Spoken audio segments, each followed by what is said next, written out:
live across this big, brown, flat, mysterious, crazy country, Coca-Cola, the ultimate summer refreshment, presents Martin Molloy with Mick Molloy and Tony Martin. And today, the Fergie bombshells keep on coming. Arnold Schwarzenegger's latest paycheck.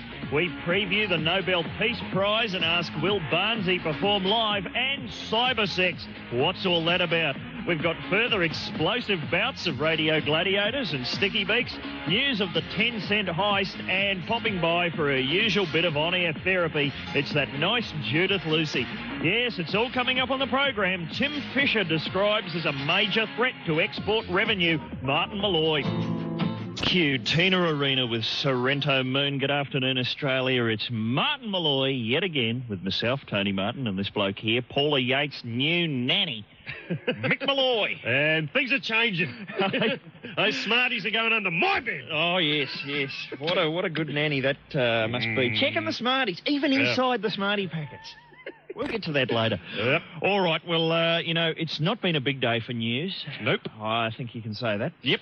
And what do we do when there ain't much news? Well, we turn to the royal family, and they very rarely let us down. What's going on now? I hope you're not going to be reading more extracts from that new Fergie book.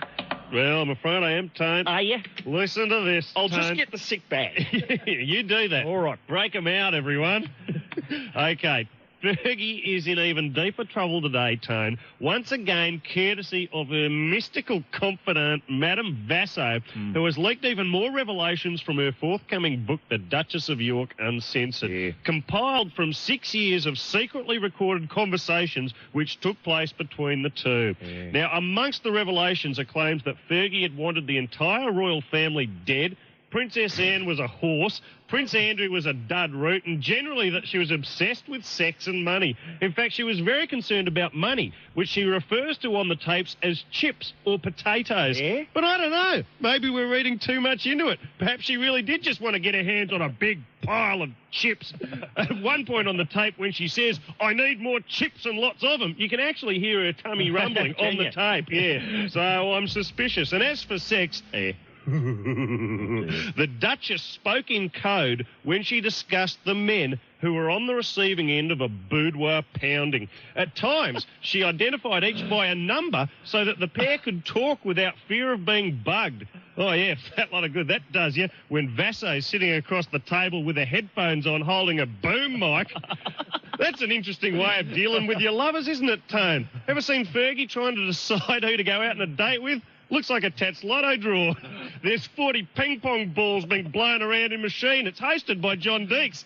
The results are posted on the bottom of TV screens, so there's no getting out of it. This book's a goldmine. It's a beauty, isn't it? I can't believe it. What else have we got? Oh, yeah, well, that's basically what I'm saying. Trying to have sex with the Duchess of York is not much different from buying ham at a deli. You just take your number and wait, people.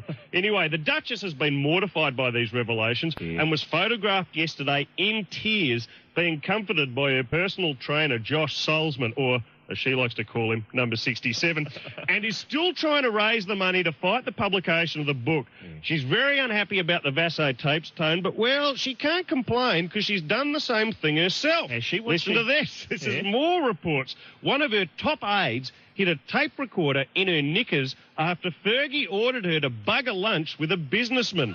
An anxious Fergie said she needed to know if the man who she was wooing for charity cash, that'll be that $8 billion overdraft, whether this bloke liked it. So the bemused aide kept a restaurant date with him, running a wire from the underderps through her bra to a microphone concealed behind a brooch. You are making this up. I am not.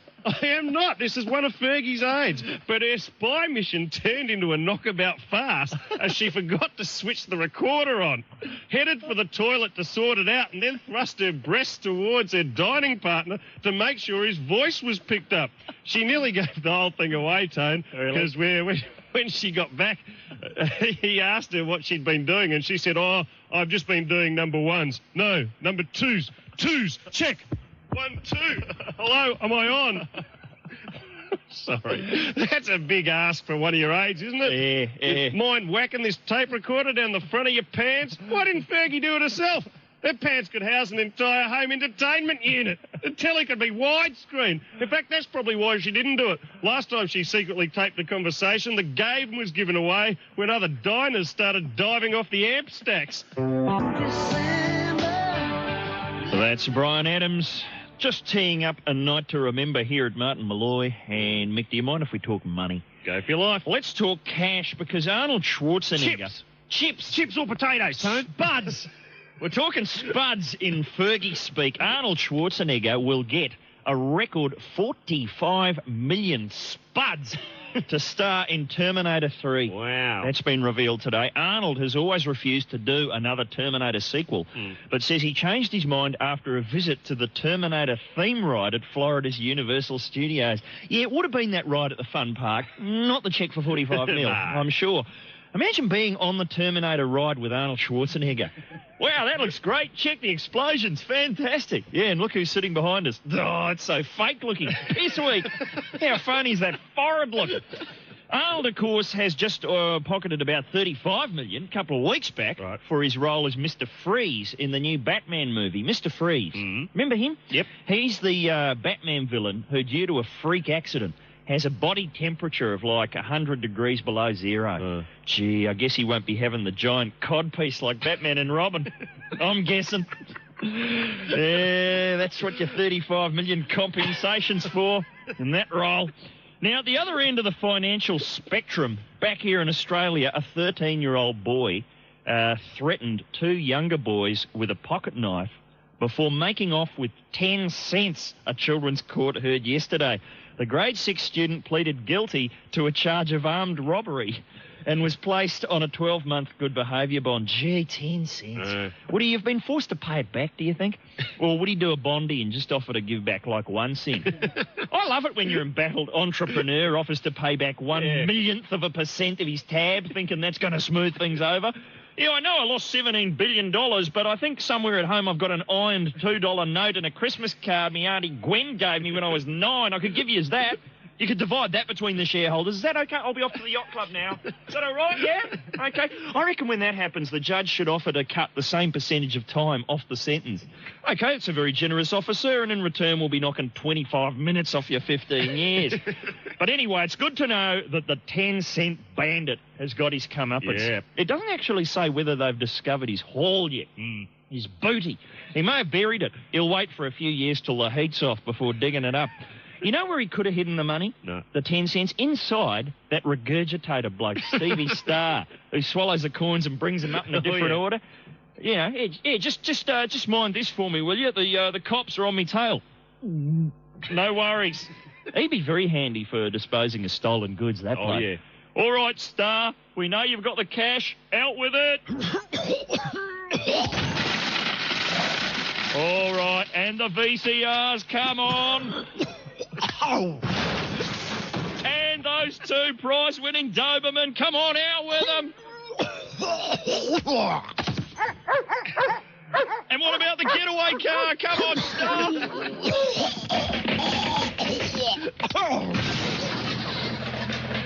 All right, you just keep the motor running. Very nice. And what about that 7-Eleven chicken torpedo you stole? Hey, what are you going to take me for? I'm very careful about what I put in my body. That's those mischievous Rembrandts. They'll be there for you at Martin Molloy. Live from the Sydney Entertainment Centre, Coca-Cola and some pay TV show that'll probably be axed in a couple of weeks present the 1996 Nobel Peace Prizes with the Dalai Lama, Boutros Ghali, Bishop Desmond Tutu, Richard Wilkins, Benazir Bhutto, Malcolm Fraser, Diesel, Pope John Paul II, Nelson Mandela, Swoop, Benjamin Netanyahu, Wendy Matthews, Yasser Arafat, old Sky Daddies, Mother Teresa, and radio personalities you've never heard of. Hi, I'm Tony Mutton. Yeah, okay. Woo! Love you people. Yeah, Nobel Prize winners. Okay, the Nobel Prize is a very important part of the... Oh, I can't read that. Yeah, let's just say what we think. We don't need, yeah. Could you make the words a bit bigger, maybe? The 1996 Nobel Peace Prizes with awards for Most Peaceful Struggle for an Independent Homeland, Best Plea for Calm and Understanding, Best Video of Historic Peace Settlement being signed, Best Debut Hunger Strike, Best Female Negotiator, Most Popular Pilgrimage, and Sarong of the Year. It's the Dalai Lama again, with a surprise appearance by Alexander Downer. Ow! Bit of a bungle there. Ow! It's starting to smart now. This truly is the peace industry's night of nights. Okay, we're here again to present the award for Best Hostage Release of 1996. Yeah, the big one. Yeah, and unfortunately the Tamil Tigers can't be here to accept it in person, but they've asked us to attach the award to a car and drive it through the front windows of the embassy. All right.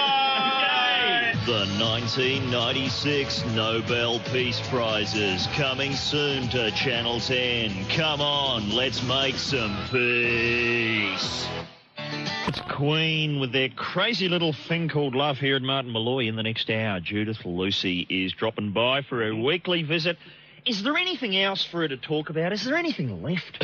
I'm sure she'll come up with something, Tone. Yep, and she always gives us a straight answer. That's what I like about Judith Lucy. And, you know, her show, I think An Impossible Dream might be on in Melbourne at the moment. I think it might be opening tonight. Is that correct, Gracie? Ooh, well, Jude will sort us out on that, but well worth a look. Yeah, if she thinks we're going to plug it, she's got another thing coming. And what about Sticky Beaks? We'll be doing that in the next hour. We'll be having a particularly annoying episode of Radio Gladiators coming up soon. And here's a topic I've been reading a lot about lately, Mickey. Cyber sex. Cyber sex? Yes, couples or even strangers are closer to having sex in cyberspace thanks to a device being pioneered by Australian scientists. Gee, would that be a government-sponsored project? Is that sex coming out of our pockets? Is our hard-earned being blown on some nerdy boffin who can't get a girlfriend? Because I ask you, is this going too far? People would don goggles, masks, and a special cyberspace suit. Kind of like that sort of lawnmower man outfit. Right. So you've got that on, and then you can take part in the sexual practice of your choice with people on the other side of the planet. Gee, that'll save a bit of time. You know, now you can work late on the computer at the office and enjoy a healthy and active sex life with your partner at home simultaneously. Lovely. That's what that person on Radio Gladiators the other day did. Remember the girl whose boyfriend had to choose between her and the computer? Correct. He could have combined the two. Sorted. But, you know, I'm worried about it because what say you got a cross line? Because, you know, it's all through the phone cables. 1 minute you could be making love to your wife while she's visiting relatives in Canada. The next second you could be on the job with a hefty bearded bloke in a Captain Picard T-shirt misusing his university net connection. Mind you, it could mean a new sexual revolution with your computer brains becoming the new studs of cyberspace. Think about that for a moment. Stephen Hawking could be the next Warren Beatty. And Bill Gates, he's pretty keen to get control of cyberspace. He's always going on about that. Next time you see him on the front of Time magazine, he'll be dressed like a pimp from Starsky and Hutch going, "Cyberspace, come in, you like live girls." That's what his motto will be. Big Bill Gates dressed as Hugh Hefner. I think we're going to... Smoking a cyber pipe in his cyber robe. He's been under the psychic cone, I reckon, There myself. you go. But what about, you know, we're going to have to keep up to date with this because it's a new field, cyber sex. We are going to become your cyber sex connection, Martin Molloy. Good. And sticking with sex just for a minute, can I change pace? Sure. Listen to this. It's time to scotch a rumour doing the rounds, Tone. Listen up, people. Whitney Houston is not pregnant. Yeah? All right? Have you got that straight? She is not pregnant, but has said in an interview with the New York Post that she and husband Bobby Brown are trying for another baby. Now, that's interesting, isn't it, Tone? Because I've known for a while that Bobby's been trying to have a baby. He's been quite desperate, in fact, but I'm just surprised to see he's finally got the wife involved. This is Martin Molloy, brought to you by Coca-Cola, the ultimate summer refreshment. You're listening to Martin Molloy, I'm afraid, and it's time for this. Radio Gladiators, your chance to represent your state and win fame, glory, and fabulous prizes. Here's today's challenge. Here's one we haven't done for a while, Mickey. Yep. Little things that annoy you. Good. Not big things like a national radio program. No. Little things, little tiny things like, you know, when your nanny dobs you into the cops after 12 years, when she's into your Smarties and telling the tabloids. That's annoying. You lose on both counts. Okay. That's not what we're looking for. We're looking for little things. In the past, we've had people walking around all day with a tag sticking out of the top of their jumper. Oh, that's smart. Oh, that's very annoying. I've talked about how I hate it when somebody beats me. Someone in the house beats me to pop on the top of the instant coffee with a knife, with a butter knife. Oh, I have to do that. Yeah, that's your pleasure. That's my job. I demand nothing else around the house. No one does it quite like you. But when the instant coffee comes out, it's got to be me. And I've said before, if someone beats me to it, I get in the car, I drive to a supermarket, I do every single jar in the shop. I don't care. I've seen it. It's a frenzy. You took me there. I drove you there once. You had a gun to my head. We're in a white Bronco. I'm in the supermarket. They're playing the psycho music. Every last jar of Nescafe. All right.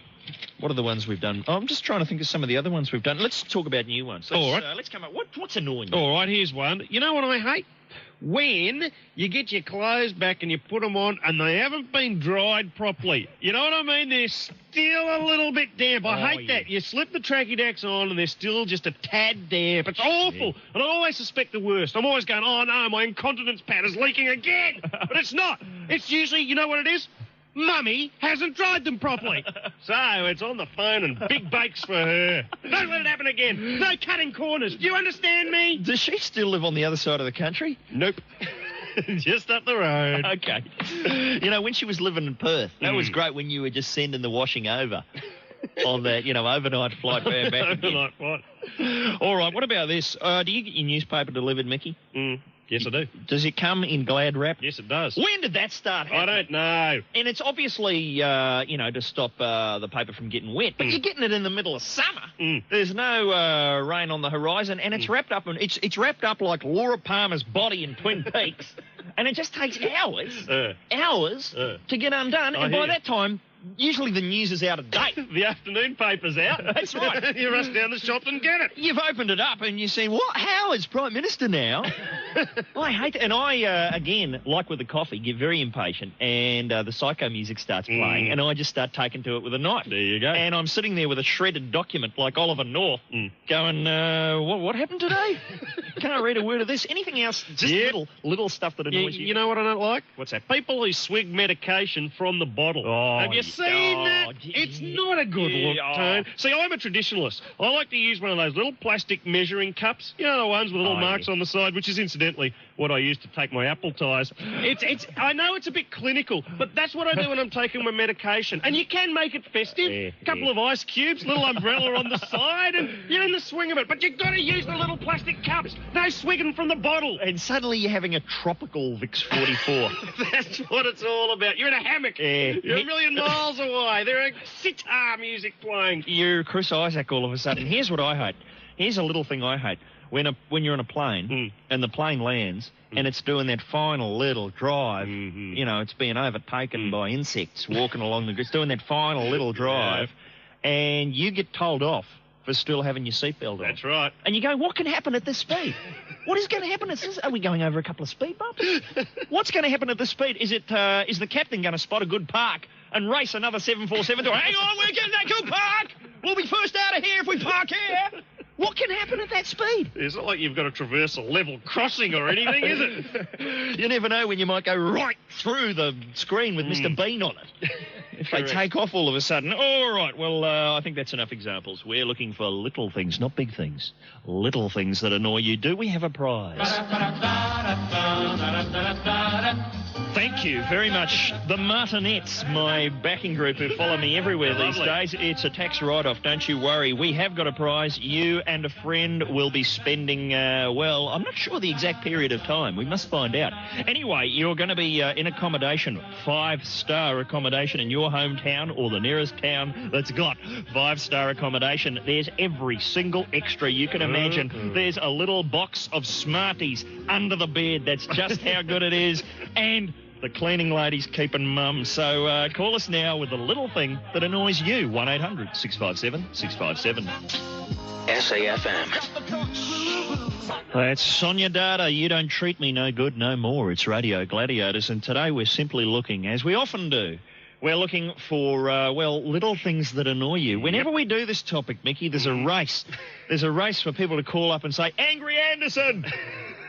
And you get through 7 or 8 of those before you get to the proper ones. Oh, yeah. It does amuse us the first time. That's correct. All right, we've got a lot of annoyed people on the line. Who's the first, Mickey? Well, it's Peter. How are you, buddy? Hi, fellas, how are you? Not too bad at all. What's annoying you? Every time we go out shopping, the wife likes to buy those ornamental fridge magnets. Oh, yeah. By the time we get them home and put them on the fridge, the ornament seems to always fall off, and we're left with a fridge full of little round magnets. Oh, yes.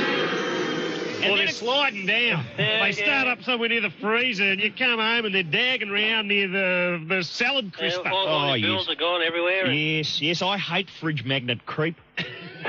I won't stand for it at my place. And then, of course, there's just the fridge magnets that aren't good enough to hold nothing on. I don't believe the stress testing on fridge magnets is serious enough. Absolutely. No, they're not real strong. Yeah. You know what they need? One of those bastards that can lift a car. That's right. You know those ones that lift cars and crushes them? I got one of them on the top of my fridge. Yeah. I've got bills going back 5 years. You can't move them. Can't move them. Thanks, Peter. I think that's annoying a lot of people. Do we have Janelle? Janelle, what's annoying you? People that park across 2 parking spots, especially when they're in old Volvos. Oh, well, I think you've got 2 separate annoyances there.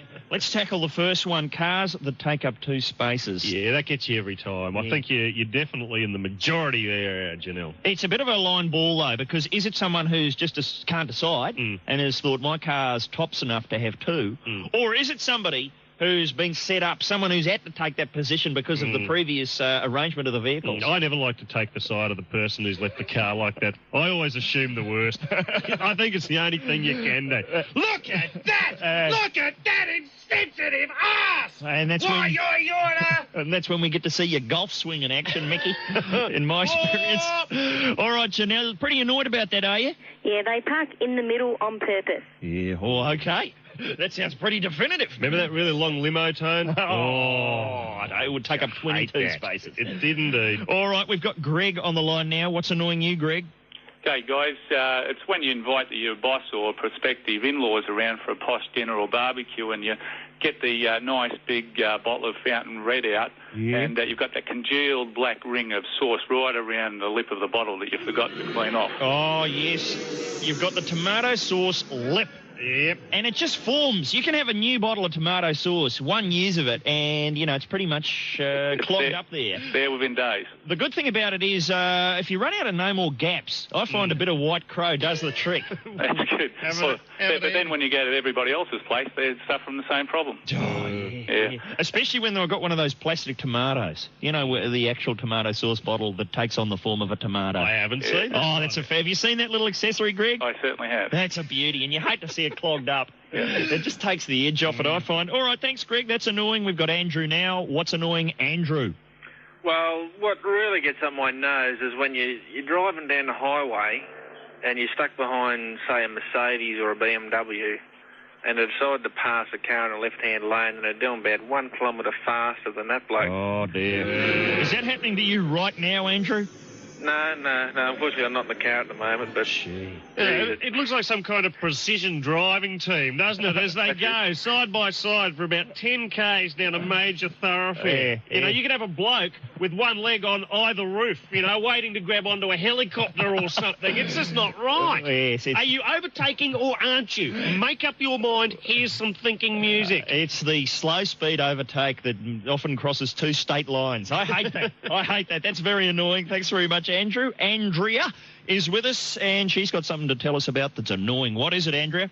I've got two things. Yes. The first one is when you finally get a ringing tone on the Martin and Molloy show. Oh, yes. Then no one picks up. Oh, we're picking up as much as we can, Andrew. It's a frenzy in here. It's not like a Volvo overtaking a BMW. It's like two mad bastards reaching for the phones. Yeah, but you finally get a ringing tone. You think, yes, I got a chance, and then no one picks up. Oh, well, we apologise. That is annoying, and I'm kind of sorry now we did pick up.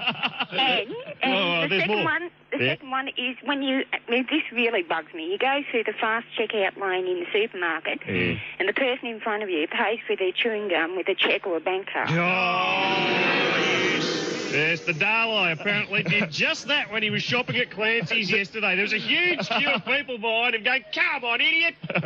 He insisted. He's got the credit card out. That bounced. Then he's writing checks saying, I know John Allen. Come on, just gears it. Yes, I hate that when you get an elaborate financial transaction for a chupa-chup. That's no good at all. Thanks, Andrea. We've got Peter now. He's annoyed about something. What is it, Peter? When you're waiting at a set of traffic lights to walk across the road with about 10 other people, and some idiot pushes his way through the crowd and goes click, click, click, click, click, click, click on the button. Oh, when you've already done it yourself. And all 10 of you have done it. And you look at each other and say, yeah, that's what we forgot. Oh, okay. It's somebody with the authority to perform that task properly. There should be one designated button pusher. Yes. Well, the first person there, right? Yeah, maybe a little hat. Maybe each intersection should have a little hat. Whoever's pressed it gets to wear the hat until you hear the maybe something like that. Goes clear. Sensible ideas, and plenty of them. Yep. They just keep coming on this segment, don't they? Will they keep coming as we talk to Sharon? Sharon, what's annoying you? What's annoying me is, I love the perforations on the postage stamps. Oh, yeah. And then the post office lady does it for me. And, I love doing it. You know the white little edge? Oh, the little extra bit. The little inexplicable... I love doing it, and then they do it for me, and that annoys me. Oh, well, that's pretty small. That's pretty annoying. You're passionate about that too, aren't you, Sharon? Yeah. If you've handed over, 43 or so cents for a stamp, them's your perforations. They're my perforations, lady. I'm ordering do-it-yourself stamps. Get your grubby hands off them, lady. And do you cause a scene when it happens, Sharon? Do you go off in the post office? Well, I just stand there looking really annoyed, thinking, boy, I don't buy them very regularly, but hell, it's mine. I'll tell you what to do, Sharon. Send them a letter of complaint. But you'll need stamps! Here's how you can get your own back, Sharon. Reach over and have a little play with this spongy thing. Oh, they hate that. Careful. They hate it when you have a go on their spongy thing. That's for qualified postal workers only. All right, that's pretty annoying. Which of those particular entries is the most annoying, Mickey? Fridge magnets, tomato sauce, overtaking. Maybe just for pure small pettiness. I think we're going to the last stamps. It is. Weeblest annoyance I've ever heard of without question. All right, Sharon. Defrocked stamp. Got the honour of today's Gladiators winner. And thanks to our extremely good friends at Lipton's, nothing annoying about their new range of herbal flavours. Guess what? And here's one of those flavours. Blackcurrant and lemon. Oh, yes, please. I'm just going to be tantalising you with one every day, Mickey. There's one there. You've got, a period of time in a luxury 5-star hotel. How's that? And they don't tear nothing. You get to tear everything you want at that particular hotel. Thanks for taking part, Sharon. Thanks to everybody who... Oh, that's great. Gee, that's made up for the fiasco at the post office, hasn't it? All right, we'll be back with something less annoying, hopefully, tomorrow on Radio Gladiators, and in the next hour we'll be joined by Judith Lucy. This is Martin Molloy. Any further disturbance of this nature, and I shall order the bailiffs to clear the court. Brought to you by Coca-Cola, the ultimate summer refreshment.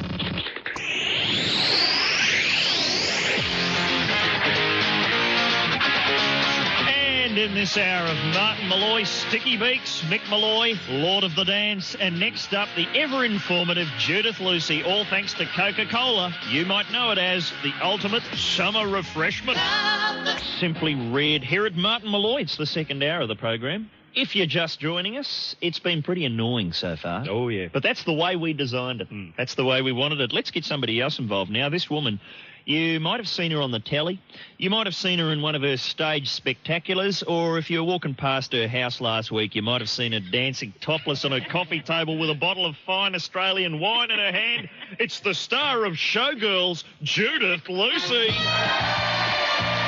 Usually think you can talk to me like that because you've been hanging out with Glenn A. Baker at the ARIA Awards. It's just gone straight to your head. Yeah, Glenn A. He was on the tear the other night. It's hard to get a word in, isn't it? Oh, look. He's a super brain. What's going on with the hair? Oh, look. Yeah, we did. Glenn is working on... There's nothing up top, but, you could do a bit of skipping rope work with the back. I don't want to see Glenn A. Baker doing those ads like Greg Matthews. Do you want to see that, Judith? No, I don't, but I don't know if I want to see Glenn A. Baker full stop time. Oh, look, that's very rude. Glenn A. Baker is the rock super brain of the universe. Do you know anyone else who can say that apart from Molly Meldrum and the other super brains? Well, that's true. You've got me there. And they've all got that hair thing happening. So maybe when you become a super brain, that's the side effect. Oh, I see. Well...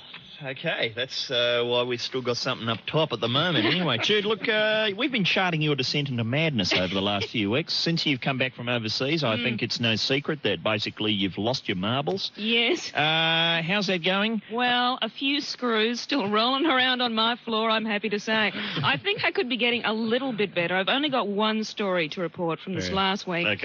Okay, few friends round at the flat. It's a bit late at night. I'm having a chat to a friend when all of a sudden out of the corner of my eye, I noticed that one of my girlfriends is having a bit of a pash. Yeah. So I've stood up at that point, apparently, rather conveniently. I have no memory of it. I've stood up and I've gone, oh, no, there'll be none of that. I'm afraid there'll be none of that. Maybe at this point in the story you think I'm going to say, oh, look, you two, why don't you go into my bedroom or back to your place? But no, I've apparently walked across the floor, ripped this boy out of my girlfriend's hands, have dragged him into my bedroom and have gone, if there's going to be any kissing, I'm afraid it's going to be with me. Is that right? And do you give him numbers, Jude, like Fergie does? Number 7. But that's what killed me, the fact that the boy didn't seem fazed by it at all. And I thought, as long as you've got your tongue stuck down someone's throat, you're not that fussed. I thought, thank God my grandmother's not staying with me, because she could probably just pop in and say, look, it's my turn. And you'd go, okay, Nan, I'll be with you in a sec. See, the thing about Judith is when Judith's psychic advisor comes to write the book, there's going to be nothing left. No revelation. She's going to be sitting there going, oh, that was on Martin Molloy. Oh, no, she mentioned that on Martin Molloy. Yeah. Can I give you some advice, Jude? Please, Mick. Watch the nanny. She'll be poking around under your bed in no time. You won't get custody of nothing. All right? Now, let's not suggest that you're the only mad person around, Judith Lucy, because occasionally we like to dip into the Judith Lucy mailbag. I remember last year it might have been, or possibly earlier this year, you told us about Ned, the Nut of the North, who's got a bit of a correspondence going with you. Is that one of his missives there? What's that? No, I think, look, and may I just say right here and now, never let it be said that I haven't met some terrific men through this business. I think I've met a bit of a competitor for Ned. Oh, okay. So you're just going to toss Ned aside, are you? Ned, the Nut of the North, is yesterday's news? Look, it was actually Ned that was in my girlfriend's arms, and I said, Ned, you're coming with me, big guy. That's Ned for you. Who's this? Okay, starts off with, wonderful Judith, you're magnificent. I'm thinking, okay, this is sounding pretty good. So far, so good. Okay, you make this 57-year-old man laugh. I'm thinking that's still lovely. I like appealing to all age groups. Sure. Your name is up on my wall. Starting to get a bit nervous here. I'm thinking, is that because you've written it there over and over again? Then we've got, I rarely drink and used to be in the ministry. Yes. So now I'm thinking, okay, we've got the 57-year-old ex-priest with my name on the wall. Yes. It gets better. Hang on, really drink ministry. This is where you start to take opposite paths. Well, really, isn't it? I did think, you fool, it'll never work. But then he's got, but I have in large letters inhaled, quotation marks. And I'm thinking, well, I hope you've done that once or twice, actually. How old's the President of the United States? He'd be around 50. He'd be about that. Oh, but, well, then he's got an alias, but we'll get to that in a minute. But I'm thinking, I hope you have inhaled, or I'm hoping that the problem is that you weren't doing a lot of that when you were first born. But anyway, and then he goes on to say, and I've even done a bit of heavy. once again in quotation marks. I'm thinking, I have no idea what heavy is. But then I read the next line, which is everything, underlined, underlined, underlined, is beautiful. Okay. He's done a lot of heavy lifting. Well, He's moved a few fridges. Whatever heavy is, I think you've done an awful lot of it. Then the last paragraph is my favourite. Humour, Judith, is the most holy aspect of God, which is, I'm sure, while we're all in this business. Yes, that contrasts with a lot of the letters we get, I'm afraid. Jesus, he was a great stand-up. He had a great 20-minute bracket. He's a riot. I mean, when he was turning those people into pillars of salt, he was just kidding around. Was that him? Or was that someone? Did he steal that? That wasn't his material. You're right, David Copperfield. And then, dare I say that God giggles? And he's signed the letter, I'm beautiful, because his full name is Beautiful All. Beautiful All. Beautiful All. And I'm just thinking to myself, okay, 57-year-old ex-priest still believes in God. He's inhaled. He's still doing a bit of a heavy. He's changed his name to Beautiful All. He's obviously had a mental breakdown at some point. Hello, Mr. Right. Beautiful All. He's 57, so he's much too old to be one of Paulie Yates' kiddies. So that eliminates that. And you're reading that out, and is that written on paper, or has he just chipped some plaster off the wall there, Jude? Well, it's written, as I think you can see, on a beautiful kind of a rainbow colour. He's stuck some stars on. He's done a lot of underlining. And when I opened it, some dried petals. Oh, beautiful. Came out What as a touch. Well, I hope you'll be maintaining a correspondence with All. You try and stop me. And this will surprise you. He lives in Queensland. Gee, well. He's another nut of the north. It's where Ned came from. Okay, well, I think we've exhausted the mailbag, but I believe you've got something else to talk about, Jude. Oh, I always have. That'll be next on this program. Martin Molloy. In too deep. That's Belinda Carlisle here at Martin Molloy. She's not the only one. No, Judith Lucy. I think that could be a song written for me. You've got the mags out, Jude. That's always a bad sign. What is that? Sign, especially when I've had a bit of a look at Women's Forum. Oh, yeah. I haven't been down that road for a while, and by golly, I've missed it. I've had to go straight to the centrefold because, you know, I'm that kind of girl. Okay. And on the front of the centrefold, they have written, Women's Forum is delighted to deliver the hunk with the luscious locks and the humongous chopper, Jerry Pike. Humongous chopper, not a phrase I was that familiar with. No. Sounding a bit like he's just got a helicopter between his legs, which is lovely. Funny you say that, because I used to have a friend from Scotland who lived in New Zealand, and the phrase chopper is bandied about in that regard in New Zealand occasionally. And he's... Chopper Reed, know that? We're going to Hobart, Jude. Careful. We don't want to find out. And anyway, he found it hilarious that there was a show called Chopper Squad on the television. Where's Chopper Squad? What are you doing, showing Chopper Squad? What's that bloke running around with a duck's head? That's what he used to say every time Chopper Squad came on. Well, we see a lot of Jerry's chopper in the centrefold. The first photo that caught my eye was a gorgeous picture of Jerry. He's got his back to the camera. For no apparent reason, he just has a piece of cheesecloth draped over his shoulder, along with a very long, large piece of ivy. So it actually looks like the ivy is growing out of Jerry's back, which you have to say is pretty sexy. In fact, I won't go near a man unless he's got a small shrubbery somewhere on his body, because I like to be able to caress a man and get some cuttings for my garden at the same time. They're onto something here. Don't forget the secateurs, Jude. Next time you go for a bit of roly-poly with Jerry. But now I'm afraid I've got to show you the main photo. Hello! It's chopper time at Martin Molloy. It's Jerry completely nude, apart from, once again, the inexplicable bit of cheesecloth over the shoulder and the most enormous pair of white wings strapped to Jerry's back, covered in white feathers, so he's looking a bit Birdman Rally. You know, that would get the ratings up, I think. If that was the look they would adopt at the rally. I think he's got a few aerodynamic problems in the downstairs department there, Jude, which might affect his final dive. But I'm just thinking, hello, I look like a cross between Fabio and a seagull. And I'm just actually really glad, though, because I thought I was the only girl that was into the bird thing. Because quite often I'll get boys around and I'll say, look, I find you really attractive, but can you just strap this beak onto the front of your head? But then they have a little bit of a chat to Jerry, and as you can imagine, he's a bit of an intellectual powerhouse. Oh, yes. Oh, take us through the fact sheet. What's it like being a porn star? And Jerry says, well, I don't like being called a porn star. You can call me an erotic film star. That's a different image. And it is totally different. I mean, I know that's how Laurence Olivier saw himself. So, and then Jerry goes on to say, I've won acting awards and I'm an ex-Chippendale. So I am wondering what kind of acting awards Jerry's won. You know, best use of a piece of cheesecloth, possibly. the prestigious Chopper Door, I'm mentioning. But the fun doesn't stop there. Doesn't it? Oh, no. Then I've had to have a look at Body Talk, which is where they talk to couples and they photograph them nude, but I probably didn't need to add that. It's Women's Forum. No. Anyway, they ask each other, you know, what parts of each other's bodies turn them on. And anyway, Bjorn says of Jacqueline, when they say which parts of her body turn you on, he goes, the top of her head when she's bald is sexy beyond belief.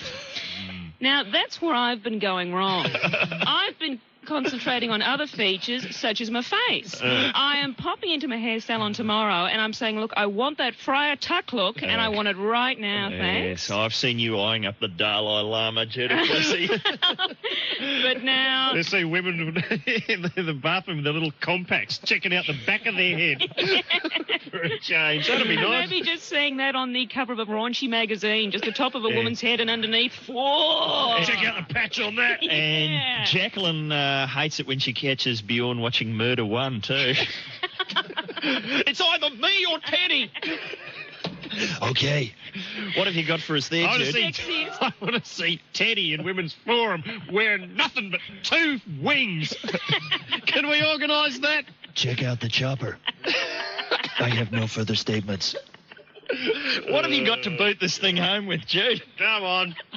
Finish the job you came here to do. It's hard to know where to go, but look, the classiest bit of the magazine is a little section called Studleys, where girls send in photographs of their boyfriend, generally nude. Yes, and now King Stud of the Month is a guy called Stumpy. And it's not our friend David Boone, I'm hoping. Oh, please. Well, Stumpy is into drinking beer and dropping his dacks at the pub. Could be. And fortunately, we've got a lovely Polaroid of Stumpy doing just that. Yes. And I remember Linda Gibson, when she used to talk about the Victoria Bitter beer ad, said, don't those guys look like a fridge with a dick? And that's a fairly accurate description of Stumpy, although I'm guessing he's possibly a dick with a fridge as well. But I looked at that letter and, you know, I couldn't help thinking to myself, you know, if I had that photograph of Stumpy, if I was Stumpy's girlfriend, not only would I not send that into a national publication, but possibly I would have killed myself by now. Well, it's a lot like you, T. Martin, post arias. All I can say, Jude, is keep an eye on your mailbag for letters from Stumpy. Oh, I'm guessing. I reckon Stumpy, Beautiful, and Ned, and me. That's what I'm thinking. We'll see if we can tee it up, Jude. It's that kind of program. I know. Now, I'm afraid we're going to have to say goodbye to you now, Judith. Not for any censorship reasons, not because the station manager's banging on the glass. You did want to mention... I did want to mention that if you're in Melbourne, you can pop along and see a plethora of hilarity at the Forum on Sunday. I think at 8 o'clock. It's the Brian McCarthy Moosehead Award. There'll be me, so I don't need to mention anyone else. But Greg Fleet, Anthony Morgan, The Empty Pockets, all the usual suspects. Jerry from Women's Forum. He'll be there. Jerry will be there, just Stumpy. with the wings. Stumpy, Ned, they'll all be there. And there is a special guest. Now, I know you usually think, oh, people always make that up, but I know for a fact there is a special guest that can't be mentioned, so it should be a top night. That's the Mooseheads at the Forum. That's it. In Melbourne. Well, thanks for joining us today, Jude. We'll see you again next week. Try and keep me away. All right, but Pete Smith, he's chomping at the bit, people, to say these words. It's time to invade the privacy of fellow Australians as we play Sticky Beaks. Here's how it works. We need 2 complete strangers to call us here at Martin Molloy. During the break, Mick and Tony will pry into their personal lives and extract the information they need to pit our 2 beaks against each other. If you're our winning Sticky Beak, you'll bag the entire Crowded House CD back catalogue. And you'll go into the draw for 1 week in your very own dream house, a castle in Germany. where you'll be presented with the 1 millionth copy of Crowded House's recurring dream and be packed off to the concert of your choice. All thanks to Arc Music TV, only on Optus Vision. As I've mentioned before, listeners, I myself have been sticky beaked. Just last week, the British CIB decided to raid the London flat I used to share with actress Patsy Kensit. According to the tabloids, 15 bow ties were taken away for forensic analysis. Oh, and a rather unsavory photograph was discovered. It was one I cut out of the newspaper of the Duchess of York eating a chocolate eclair. I had it taped to the front door to frighten away burglars. Harsh, I know, but, well, it's all in the hands of my lawyer now. Give 'em hell, Teddy. Oh, you too, Pete. Everyone's getting on board the Teddy boat. Hey, is that murder one on? I'm just reaching over for the... Tone, not only is it on, you get 2 big hours tonight. It's Teddy Mania. It doesn't stop. No, you don't. It's only 1 hour, according to the paper. I think that's next week. See, that's the thing. Clown. It says, look, 9:30 to 10:30. Maybe in some states you're getting 2 hours. Oh, what's going on? Yeah. I've been let a merry dance. No, you've been let a merry dance because you always think it's going to be the last episode with Murder One. It's been the last episode. It's been closing statements for about 5 weeks. They only get 1 hour tonight. Well, yeah, I'm afraid it's not so. enough. You can tape it and watch it twice. I will be. All right. Don't you worry about that. Okay, we're playing Sticky Beaks today, as we often do at this time. So if you'd like to be beaked, if you'd like to, well, first have some information prized out of you, and then have it used against you on national radio, call us now for that experience, 1-800-657-657. This is Martin Molloy, brought to you by Coca-Cola, the ultimate summer refreshment. SAFM. Yes, here at Martin Molloy, it's time to, well, have a poke about in things that don't concern us. It's Sticky Beaks. It's a pretty simple idea for a competition. We're simply pitting 2 of our listeners against each other. We have the information. Who are the contestants? Check the beak on this bloke. It's Ben. How are you, Ben? I'm doing good. You're doing good? Guys? Yeah, we can't complain. How's your day been? It's been okay. Any highlights? Anything we need to know about? I just went to the orthodontist. That's about it. Oh, is it serious work? Is there a lot of pulleys? Is there a lot of metal work? I had to get my braces tightened. Oh, gee. All right. And does that mean you're going to be on edge for 3 or 4 days, snapping at people? Yep, probably. Yeah, okay, Ben, all right. Go easy on us. Taking on Ben, we have Tracy. Tracy, how are you? Pretty good, thanks. Had any dental work done today? No. Okay, what has taken place around your neck of the woods today? No, not much, just been to work. Been to work, and let me just check. Yes, you can tell us what you do. What is that exactly? I work for an accountant. Oh, is it as exciting as we've been led to believe? No. Oh, okay. And it's a busy time of the year for you? You still doing tax and stuff? Yeah. All right. Gee, any former Australian entrepreneurs been in for a bit of shonky work? No, not yet. None of that. Okay. Well, let's get the beaking underway proper, shall we? And why don't you start things, Mickey? Okay, don't mind if I do. Tracy, the last sporting event Ben attended was A, a swimming carnival, B, an athletics carnival, C, an illegal cockfight round at Paul Clitero's place. B. An athletics carnival is wrong. It was swimming, wasn't it, Ben? Yes, it was. Can you swim in the braces? Yes, I can. You can. Were you in the swimming event or were you watching? I was participating. Yes. Okay. And I know that sounds unlikely, an illegal cockfight at Paul Clithero's place. He only looks like a straight kind of bloke on the telly. He's a wild man, as we know, off camera. It's a money-making scheme. He takes bets. Of course. It's sound investment, Tone. All right, here's a question for you, Ben. Something Tracy would pay upward of 10 grand for at a celebrity auction is A, a date with Robin Williams, B, a Jimi Hendrix guitar, C, one of those LAPD photographs of Michael Jackson's genitals. Can I go with A? Yes, the date with Robin Williams. Is that right, Tracy? You got your eye on Robin, have you? Oh, I think he'd be a scream. Yes. Have you been following his work from the early days? Fair bit. And do you get much Robin Williams-style antics around the office, down the accountants? No. None of that? Definitely not. Gee. I think she wants him to wear the Mork costume, right? She left that out. All right, Tracy, listen to this. Every weekend, Ben likes to A, go raging, B, do some cleaning, C, go parachuting in an Elvis costume. A. A? No, I'm afraid it's not. He likes to do some cleaning, don't you, Ben? Yes. She He cleans. gets back from the orthodontist and just busies himself with some tidying. All right. What a perfect example for the youth of today. All And right. you know they do. That's quite popular, going parachuting in the Elvis costume. Yeah. They call it, what is it, the Flying Elvis? The Flying Elvises, that's right. I'm a member of the Flying Beasleys. Yeah, we go out once a week. It's great fun. They're Kind of scary. Plummeting out of the sky. Here's a question for you, Ben. When Tracy can't get to sleep, she A, watches TV, B, reads, C, reaches under the bed for a tube of Smarties. I'll go with C. No, of course, that's a reference to goings-on round at the Hutchins-Yates, or alleged goings-on round at the Hutchins-Yates residence, where, a tube of Smarties was allegedly found to contain illegal substances. And what I want to know is, what's the cleaner, what's the nanny doing, fishing around under the bed looking for Smarties? That's somebody with the munchies, if you ask me. She takes her job very seriously, doesn't she? Oh, I reckon they should start searching her place. No. Poking around there. Tracy likes a read. What are you reading at the moment, Trace? The tax guide? No, I'm reading a Rich Man, Poor Man. Oh, right. That's already been a mini-series, hasn't it? I think so, yeah. It's already been ruined, but you're still reading it. Good on you.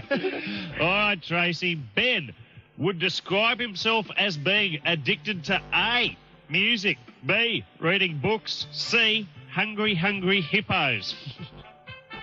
A? Yes, indeed. It's music, isn't it, Ben? Yes, it is. What's your favourite music? Everything. Everything. Yep. You just don't care. You'll just listen to it. Yep. Right. So you mean what? Tijuana Brass? You're on for that? No. Well, there you go. There's Just the flaw. contradicted yourself. There's a flaw in the everything statement right there. Here's a question for you, Ben. Tracy would describe her boss, who we know is some kind of accountant, as A, a chrome dome, B, a bit of a rat bag, C, the snappiest dresser in King's Cross. Can I go with A? Oh, no. He's not a teddy at all. He's a bit of a rat bag. Why is that, Tracy? No, I think it's just probably because we're the same age. I can relate.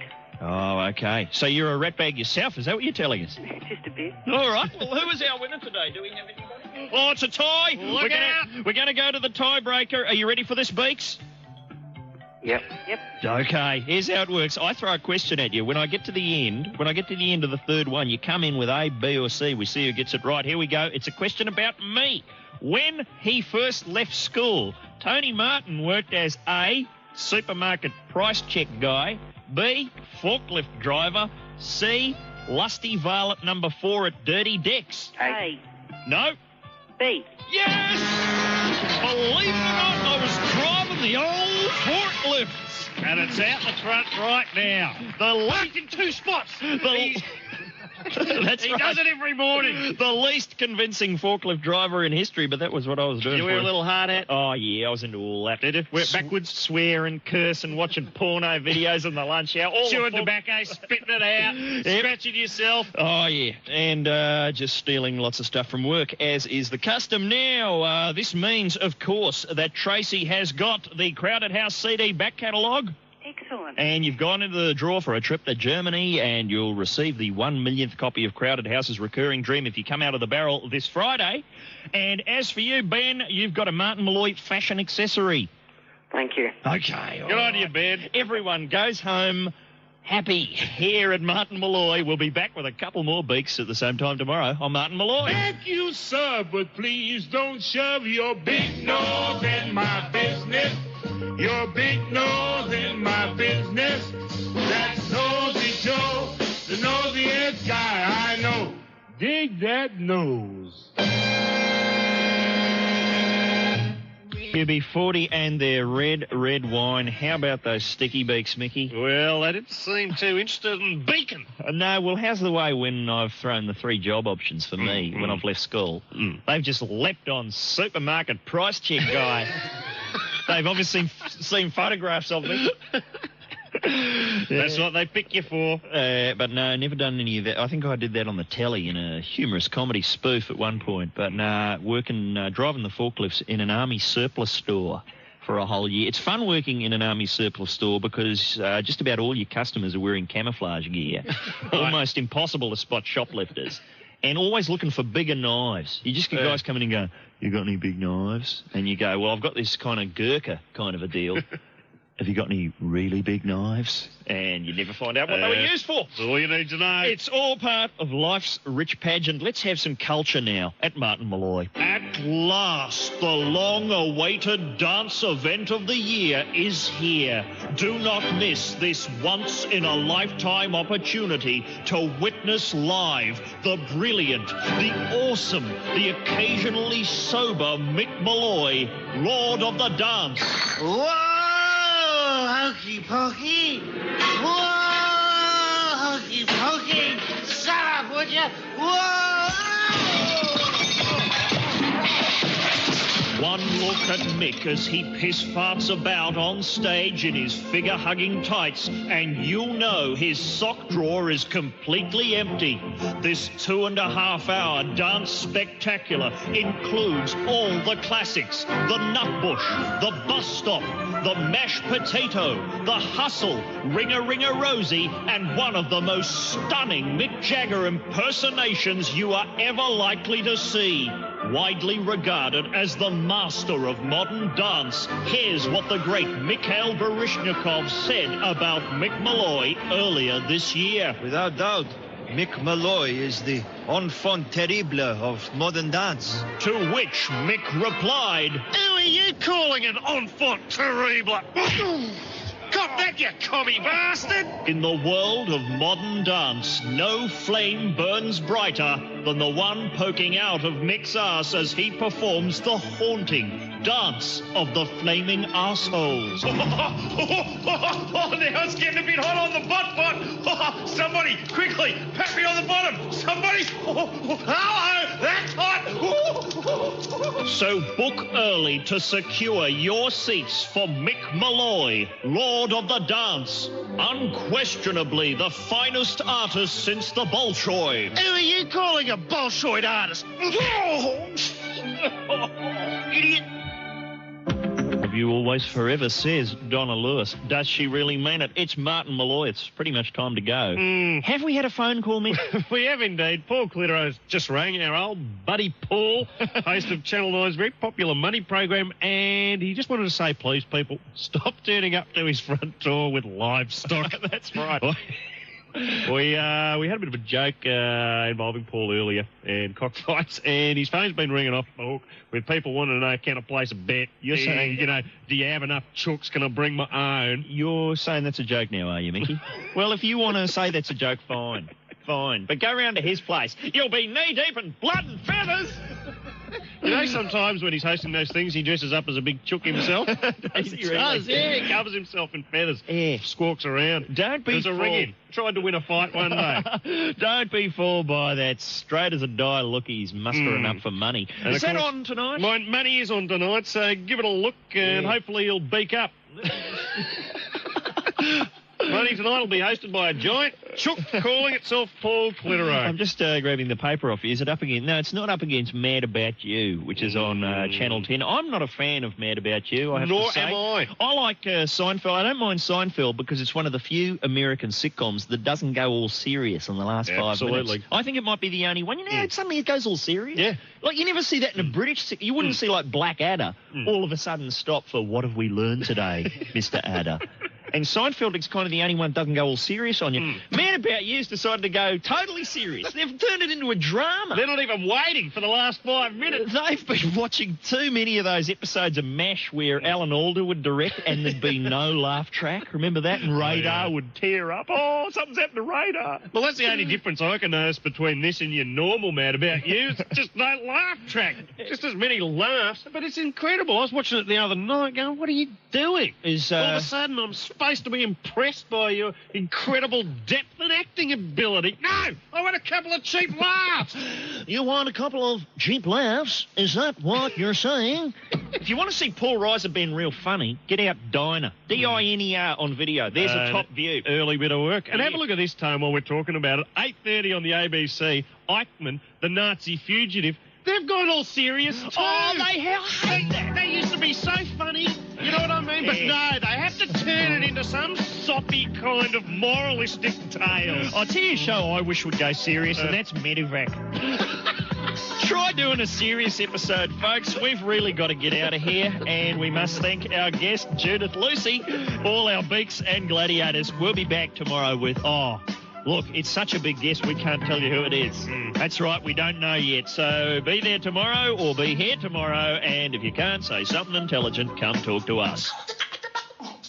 Martin Molloy is a misguided production in association with half-baked ideas and ill-conceived concepts, Proprietary Limited. Brought to you by Coca-Cola, the ultimate summer refreshment. Pete Smith speaking.